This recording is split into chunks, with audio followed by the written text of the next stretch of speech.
If you want to win a fight, you have to start a fight. So it's very problematic if politicians don't roll up their sleeves and get into the boxing ring. But would it not be an easier journey to the top for the DA if they had, say, a mayoral candidate who didn't come with as many issues that, in fact, by the way, are not necessarily about the organisation, but are about the individual themselves, as is the case with you? But I don't have to convince you. And I don't have to do my pitch to you at all. Well, you're not pitching it to me. The reality is there are people who are watching this evening who will be voting in the local government election. Whether I'm impressed or not is neither here nor there. You're pitching to them and not me, because they vote. If the voters want water in their taps, and if the voters want lights to come on when they switch them on, and if voters want their roads to be passable and potholes to be filled, and if voters want traffic lights to work and rubbish to be picked up, they know what to do. So what's going to... Guys, so this could literally change everything. It appears that Helen Zille is actually trying to vie for the position of mayorship in Johannesburg. And you know, growing up in Nigeria, in Lagos, Johannesburg was always a city I always wondered. I used to think and imagine from far, or this kind of city and all of that. And I remember a lot of immigration, I think, if I remember correctly, used to go on from Nigeria to, if it actually had to go to South Africa, it was usually Johannesburg and obviously like Cape Town as we see today. So Johannesburg for me has always had a special place. I've always wanted to understand what's the lure about this city and all of that, until recently. I think in one video I made, I think 3 months ago, about this DA rep who was actually trying to explain how it is that Johannesburg is so broken, and I think it was supposed to be used for the G20. Let me check quickly. Yes, it's actually argued that the G20 Johannesburg Summit. So Johannesburg has actually been argued to be the city. And so when I made that video with the DA rep trying to explain how Johannesburg has been suffering from infrastructural breakdown, a lot of breakage in South Africa and Johannesburg, I was always wondering, like, you know, how did this city fall from grace to grass? And you know, a lot of work in futures research I like to read a lot of futures research, has been on the future of cities.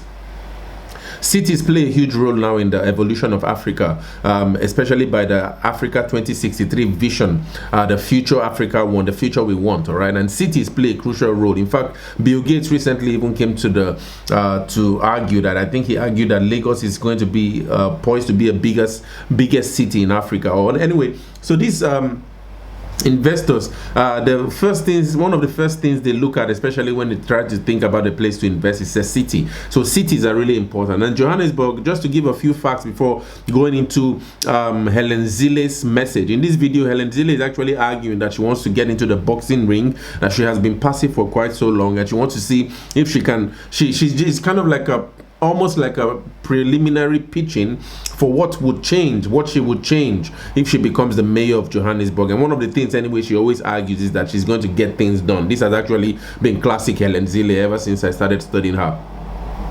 But Johannesburg, by 1886, you know, it was founded on the discovery of gold on the Witwatersrand. All right, this is just kind of like, I just want us to understand the capability of this city compared to what it actually is today, and what then probably Helen Zille might be wanting to work towards in trying to bring the glory back to this city. Johannesburg was the fastest growing city in the world at the time in the late 19th century, about 1886 thereabout, and it was attracting prospective entrepreneurs from across the globe. Right? It actually argues that Johannesburg was the world's richest gold field. By the early 20th century, Johannesburg was the center of the world's richest gold producing area, and they actually nicknamed it Igoli, which was the city of gold. Right? Johannesburg was a multinational magnet. Johannesburg attracted immigrants from India, from China, from Mozambique, Zimbabwe, Malawi, from Europe. All right, it was a kind of like a melting pot, so to speak, a melting pot of cultures, trade, and language. This is actually, although all of these were actually happening under the apartheid oppressive system, but this was the character of this city that we are speaking about now. And probably this was one of the reasons why it was chosen to host this G20 summit that we're expecting Donald Trump and others to hopefully attend in South Africa. He says from 1930s to 1960s, Johannesburg developed one of the first modern urban skylines in Africa. And this was one of the times when I used to be, when I was young, and I would look at the pictures of Johannesburg city, some cities in South Africa. I used to wonder if this really was South Africa. So also when I started reading about, the nuclear capabilities of South Africa, and when I look at South Africa today, I used to wonder, like, is this really the same South Africa? So Johannesburg was also along those lines. All right, it says some notable buildings in Johannesburg were the Carlton Center, which was I think it was once the tallest building in Africa, the Carlton Center. All right, it argues that also Johannesburg was also the financial heart of South Africa. It was home to the Johannesburg Stock Exchange, and there were many banks and corporations that had their headquarters in Johannesburg, and they controlled the mining wealth across the continent. All right, where it also argues that Johannesburg was also the center for intellectual resistance and thought. We had intellectuals like Albert Lutuli, Ruth First, and Nelson Mandela. They actually walked the streets of Johannesburg. So this is the character of the city that Helen Zille is now trying to really come up. And the character of Helen Zille, many have argued that she's so stiff and persistent on a very harsh work, not harsh per se, but really a really intense work ethic. Many people have argued that she's actually not favorable to black leadership, and many have argued that this is one of the reasons for the fallout of Mashaba and Musi Maimane from the DA going forward. But anyway, before I play her video, I think Herman Mashaba has some really interesting thoughts on his on what he thinks about the possibility of Helen Zille becoming a mayor of Johannesburg. I think it's really interesting that we really understand, because he has also I think played a role in that mayorship, especially when he was still in the DA. And so he had some really interesting things to say about Helen Zille going for this post. And let's just quickly hear him out, and after that I will hear what is Helen Zille's manifesto on what she really wants to do in Johannesburg, and probably bring Johannesburg back to a certain form of glory from where it's relished in the evolution of the history of African cities going forward. Helen is very toxic when it comes to coalition arrangement. She collapsed the stable government that was running the city of Johannesburg at the time. She collapsed the government of Dr. Palazzi on two occasions when we had enough numbers to keep ANC out. She always believes that she wants outright majority. She always tells the voters to say if they want the DA the government, they must give DA the support. Currently, as we stand, Aldrin and the viewers, DA in the city of Johannesburg has only got 70 councillors, down from 104 when I was the mayor. So I'm not really sure how DA under Helen Zille can believe that they can move from 70 votes to 136, because for them to govern without a coalition, she will need 136 voters. And the dynamics totally different here in the city of Johannesburg. Unlike Cape Town, the voting bloc of people that she does not want to provide services to, the people that she believes do not have the potential to govern, they are corrupt, they comprise 80% of the voting bloc. So I'm not really sure where she's going to get the votes from. But she's got all the right to come back. We have the right as Action SA and South Africans to really express our views on anyone who wants to enter a political arena. Our criticism is actually based on this right that we have to express that opinion on such a person. Yeah, but wasn't Helen Zille also crucial in your political ascension once you started entering politics and making your way all the way to becoming the mayoral candidate for the Democratic Alliance, and then later, of course, being mayor of the city of Johannesburg? And this is now putting aside the fallout that then ensued later on with the coalition, support of the EFF, and how they'd refer to you as an EFF mayor. Well, as I said to you earlier on, I did not know Helen from anywhere until obviously because of my open critique of the ANC administration, corruption and fraud. When I actually personally joined the ANC, she made contact with me. I once had a dinner with her at my house. That's the only time I really had that one-on-one. But she was not really the only person. By then, I'd already met Musi Maimane and other DA leaders in the DA. She wasn't the first person. So for her to claim that she was instrumental, yes, she met with me to really convince me. And unfortunately, I misread her because, these liberals, so-called liberals, sometimes can really mislead you until you get to know them personally. That's why I'm saying to you that before I became the mayor, I was under the impression that she was the liberal she portrayed herself to be, only to find that my own personal assessment of her, she carries too much weight of the Verwoerdian kind of culture of believing that black people are not really capable. That's why she doesn't believe in black leadership in the DA. And in terms of the people who've approached you then, Helen, why do they think you are the best option for Johannesburg? Well, they can't say that I'm the best because the selection panel will decide whether or not I'm a contender. I mean, there are lots of very good people who are going to be there, and certainly there's nobody outside that process who can say this person is going to be the best contender at all. So the reason is that Johannesburg is very broken. And we need to fix Johannesburg if we want South Africa to work. That's just the simple fact. And we need to get a really good team in Johannesburg to get into government and to fix it. That is the key job we have to do in the next election cycle. I've always said that change comes from the bottom up, from local authorities up. And I can assure you that if we don't get Johannesburg and Tshwane and Ekurhuleni and the other metros right, we can't get South Africa right. So that is the motivation. Can the DA fix Johannesburg without you? Yes, of course. I mean, nobody's indispensable. Absolutely nobody's indispensable. And it just is a matter of who applies where and who is selected where. We have a very rigorous process in the DA. Lots of people apply.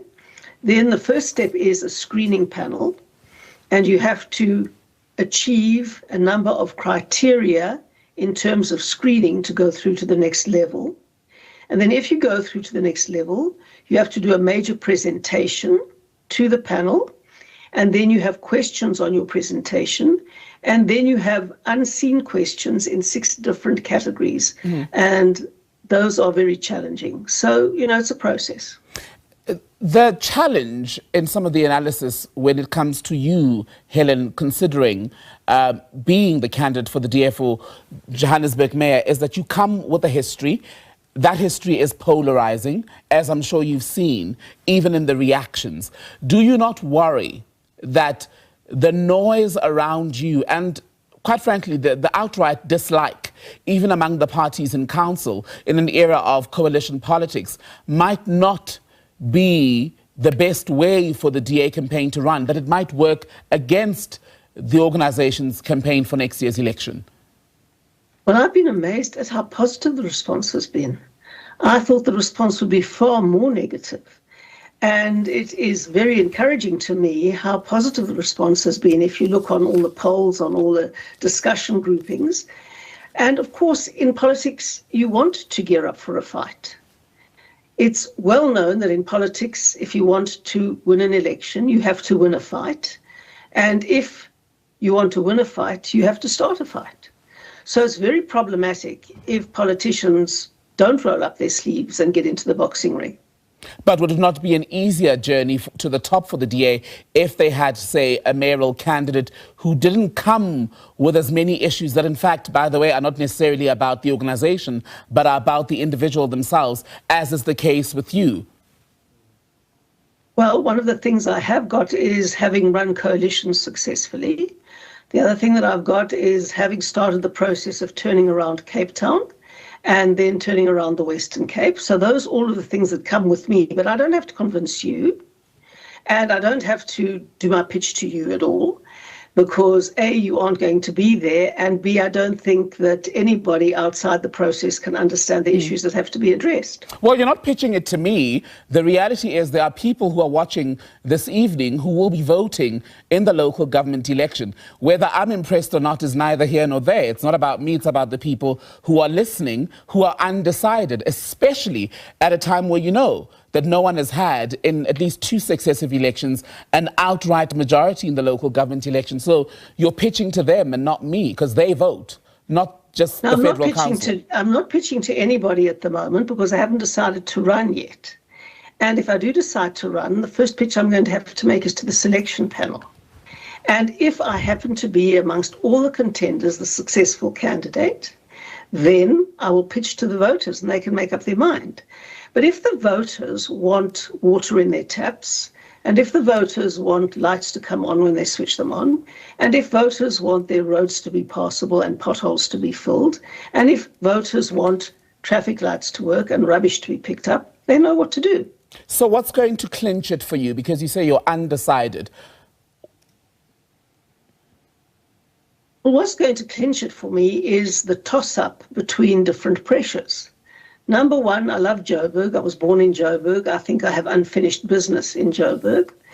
I was born in Hillbrow. I lived in Hillbrow for many years when I was a journalist. And it's very sad for me to see how it's unraveled. And another big pull factor for me is the fact that Joburg is South Africa's financial and economic capital. And obviously that has to work.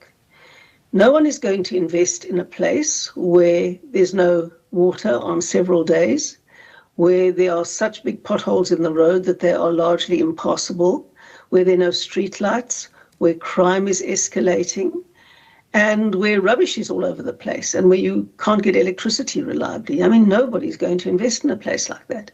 And that economy then can only unravel and collapse. And what about your role in the federal leadership of the DA? You've got a Congress coming up, I think, April of next year, 2026. Is that also part of your calculations? Is it more appealing, perhaps, than a mayorship in Johannesburg?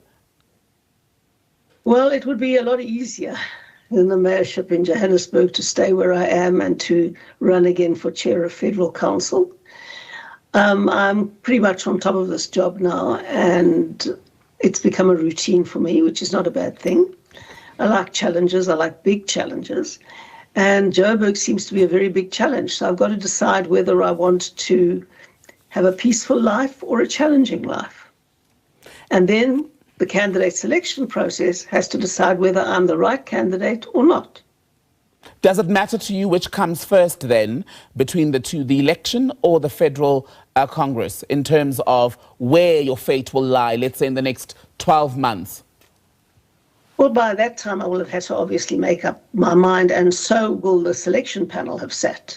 So the applications close this Friday, and anybody, and if any listener wants to apply to be the mayor of Joburg, please go to DA. First, you go to apply.da.org.za, apply.da.org.za. You do have to be a DA member to qualify to be a mayor of Johannesburg, and you have to be prepared to live in Johannesburg in order to be the mayor of Johannesburg, obviously. But if anybody wants to be the mayor and fits those criteria, they've got what it takes, please apply. We want competition in the DA. Helen Zille, good to talk to you.